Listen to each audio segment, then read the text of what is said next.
So, we're using the Frogotter education system, and today we're doing E022 moving. And we've moved the table out of the way today.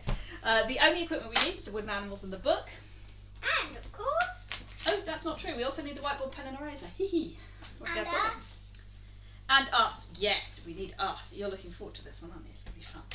Okay, so it says, look at your wooden animals one by one and talk about how they move. Oh, so how does this one move?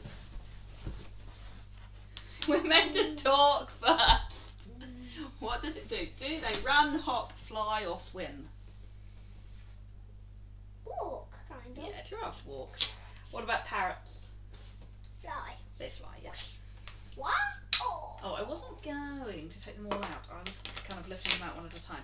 What about crocodiles? What do they do? They swim. They do swim. They're not very fast. Oh.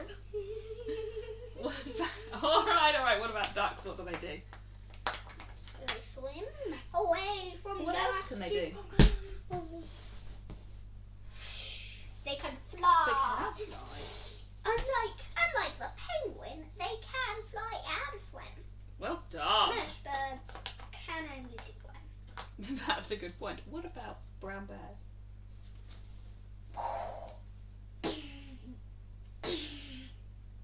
They go bang? They run. They And run and they occasionally they can walk on their hands and legs. That's right. And they can climb some things, can't they? Especially they're young. What about angelfish? They swim. They do. And they fly. They And don't. they run. What about hippos? What about hippos? They swim and they fly. They do fly. But I have seen a picture where a hippo kind of bounces on the bottom of the river. And they Yes, jump. I think so. What about snails? They sort of slither. They do on their tummies, don't they? Well, we call this their foot. They move on one big foot. That's why they're called gastropods. Jump. Because their tummy is their foot. Jump. How are we doing? Let's do one more and then move on to the next section. Next step. So this is an elephant. How do they walk? They stomp. They stomp. Can they climb? No, they're not too at heavy to all. They climb. can just sit up and stomp. Okay, so what the next step says, take it in turns to pretend to be one of the wooden animals and move around as much like that animal as you can. So try to keep it here just for now because we're trying to do the... I feel that you're cheating because you're walking like a giraffe and you are already a giraffe. Are you being a giraffe? Yes. Okay, my turn. Ready? Okay. Tricky. You're a crocodile. I am a crocodile. That was quite hard because crocodiles have 4 legs and I was using 2 of my arms, my 2 arms to be my mouth. Okay. Oh, which animal is it hardest to pretend to be? The parrot, because he can't fly. We can't fly. I thought the fish looked quite hard too. I would have done the snail except that I didn't angle the camera down enough so we couldn't have seen me if I was wiggling on the floor. Now it says, look at the shape of the animals and think about what shape is good for flying. A game? What? A game? Yeah, that's a stupid notification. We can ignore that. I want you to look at the book. Look. It says, look at the shape of the animals. So think about the shape of them in real life, okay? What shape is good for flying, do you think? Well, what do we notice about the 2 that can fly? If you compare them to, say, the elephant and the giraffe, what are the flying ones? They're both quite... Four. They are. Why do you think that would make So it they're light enough. Yeah, But I when think they that's true. flap their wings, they can whoosh. It would take a huge amount of energy for a big thing to fly. There aren't many very big things that fly anymore, are there? That's good. Like, I think the biggest animals have never been able to fly. In the times of very big birds, and there were bigger animals that couldn't fly, weren't there? Okay. What shape is good for swimming? Even the greatest of bats. Angelfish isn't bad actually. What shape has it got? What shape do you think would make it good for swimming? The angled snout. It's got a bit of a pointed nose, hasn't it? And dolphins and sharks have that pointed nose. Why do you think that is? A poke. They're pointed like a boat, aren't they? I think it makes them streamlined to have them cut through the water. They cut through the water. So. They're also often quite wiggly. Eels, for example, are very wiggly for swimming, aren't they? Good.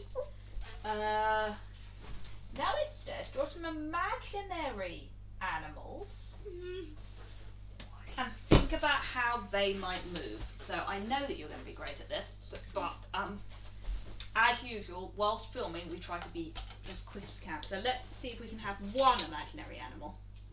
Okay, even though you know I can imagine thousands. I know you could imagine thousands of animals, and we could have loads of fun with this. But for the video, I'd like to just do one, so that people can see how the game works.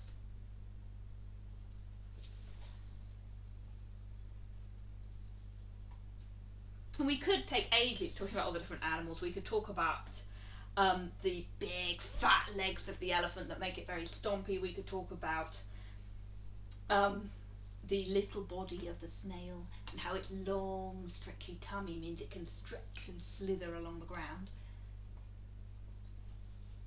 But what have you got for me? Oh, It's a night flyer, obviously. I don't see how that's obvious. Oh, okay. It's very small, parasitic. It's designed.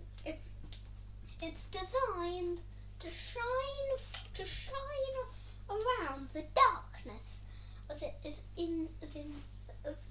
inside of its host. Blommy, you've drawn a tiny little parasitic creature that lives inside a person. Yep. Okay, It can so how does it fly move? with its wings. It has claws designed to grab chunks of food while they are being digested and eat them, reducing the level of nutrients we get. But and it has these wings. And what does it use its wings for? Because your body it doesn't have any flies. air. It flies. You don't have a lot of air inside your body for it to fly in. Yes, but it's very small. It doesn't need too much air. It can Well, but your body- and it doesn't need to fly long. Well, how is it flying inside a body? It flies when it's not inside. It flies up. Right. Okay. So it flies in the air. The windpipe Oh my. and your stomach acid to capture food. There isn't really a gap there for flying. Your body is full of organs and blood. You're mainly water. You're squishy inside. You've not got a gaping hole like an empty box. Oh, but at least it's small. It is small, which would work. It would have to kind of wiggle. Bacteria and things. Also, its wings allow it to swim through the large amount of moisture in your body. You can see bacteria which have kind of flagella. I think that's what they're called. We should look this up in a bit. Actually, yes, which help to propel them through blood. But it's more of a swimming thing than a flying thing. That its big wings in a small creature help with both swimming and flying. That would be good. Yes, the big wings could sometimes work almost like fins, couldn't they? It also has thick skin, so to protect it from the acids in your body used to repel invaders and bacteria. Okay. Viruses, parasites, bacteria. Thank you for joining us. I hope that we'll see you again.